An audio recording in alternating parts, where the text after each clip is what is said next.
Smartphone អេក្រង់ភ្លោះ LG Win 5G បានបង្ហាញខ្លួននៅប្រទេសឥណ្ឌាហើយជាមួយនឹងតម្លៃកញ្ចប់$950 និង LG Volvet មានតម្លៃ$500 អូខេសួស្តីអ្នកទាំងអស់គ្នាស្វាគមន៍មកកាន់ Channel Koemneth for you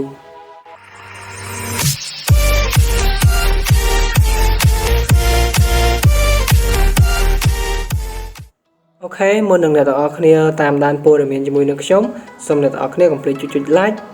ចុច share ចុច subscribe និងដាក់រូបកណ្ដឹងដើម្បីទទួលបាននូវវីដេអូថ្មីៗនៅពេលដែលខ្ញុំ update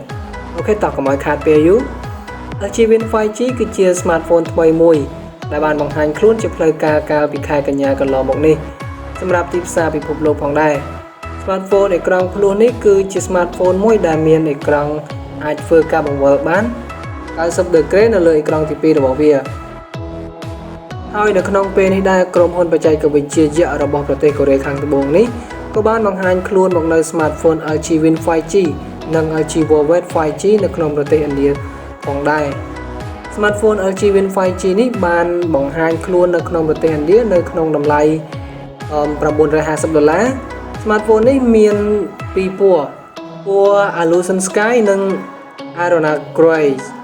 smartphone អេក្រង់ភ្លោះនេះអាចរកទិញបានចាប់ពីថ្ងៃទី9ខែវិច្ឆិកានេះ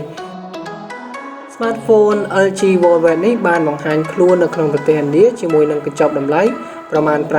$500ជាមួយនឹង dual screen accessory ផងដែរ smartphone នេះមានតម្លៃ$677ការលក់របស់ smartphone នេះនឹងចាប់ផ្ដើមនៅថ្ងៃទី30ខែតុលានេះ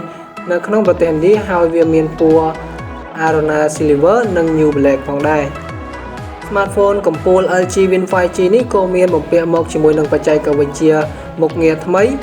ដែលយើងហៅថា Multitasking ដែលជាអេក្រង់គោលរបស់វាគឺអាចបង្ហាញនៅកម្មវិធីនិងមុខងារជាច្រើនទៀតនៅលើអេក្រង់ទី2នេះអ្នកប្រើប្រាស់ជាច្រើនអាចមើលខ្សែភាពយន្តនៅលើអេក្រង់របស់គោលនិងកែប្រែទៅលើ Playback Setting នៅលើអេក្រង់ទី2របស់វាSmartphone នេះក៏មានមុខងារ Chipball Mode និង Dual Screen Recording LG Win 5G នេះមានអេក្រង់ទំហំ 6.8 អ៊ីន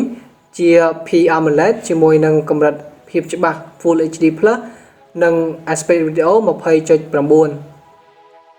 Smartphone នេះផងដែរមានអេក្រង់ទំហំទី2 3.9 អ៊ីនជា G AMOLED ជាមួយនឹងកម្រិតភាពច្បាស់ Quad HD+ និង Aspect Ratio 1.15 អេក្រង់គោលរបស់វាក៏មានប្រព័ន្ធ scan ក្រយៅដៃភ្ជាប់មកជាមួយផងដែរ Smartphone នេះមានកាមេរ៉ាផុសឡើងទំហំ32 megapixel ផ្នែកខាងក្រោយរបស់ Smartphone LG Win 5G នេះមានកាមេរ៉ាចំនួន3គ្រាប់ដែលមានទំហំ64 megapixel ជា lens ទី1 lens ទី2មានទំហំ13 megapixel ជា lens ultra wide និង lens ទី3របស់វាគឺមាន12 megapixel Smartphone មួយនេះផងដែរមានបន្ទះ chip ភ្ជាប់មកជាមួយនឹង Snapdragon 765G និង RAM ទំហំ 8G LPDDR4X Smartphone នេះមាន memory ទំហំ 128G និងថាមពលថ្មទំហំ 4000 mAh ជាមួយនឹងបច្ចេកវិទ្យាសាកថ្ម Fast Charge 25W ផងដែរនិង 10W សម្រាប់ wireless Smartphone នេះទៀតសោតក៏មានមុខងារជាច្រើនទៀតដូចជា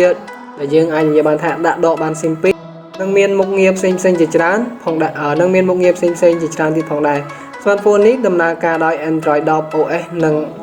ជួបមកជាមួយនឹងអាវក្រោះការពារទឹក IP54 ផងដែរអូខេហ្នឹងហើយអ្នកនរគ្នាសម្រាប់ព័ត៌មានរបស់ខ្ញុំគឺមានតែប៉ុណ្្នឹងទេបាទហើយសូមអធិស្ឋានផងអ្នកនរគ្នាដោយសារតែថ្ងៃនេះអារម្មណ៍អត់សូវល្អទេបាទនិយាយទៅគឺវាអត់ល្អអញ្ចឹងសូមអ្នកនរគ្នាអធិស្ឋានផងហើយបើសិនជាអ្នកនរគ្នានឹងចូលចិត្តខ្ញុំសូមអ្នកនរគ្នាកុំភ្លេចចុច like ចុច share subscribe និងដាក់រូបកណ្ដឹងឲ្យខ្ញុំដើម្បីទទួលបាននូវវីដេអូថ្មីៗនៅពេលដែលខ្ញុំ update អរគុណអ្នកនរគ្នាដែលបានតាមដានតាំងពីដើមរហូតដល់ចប់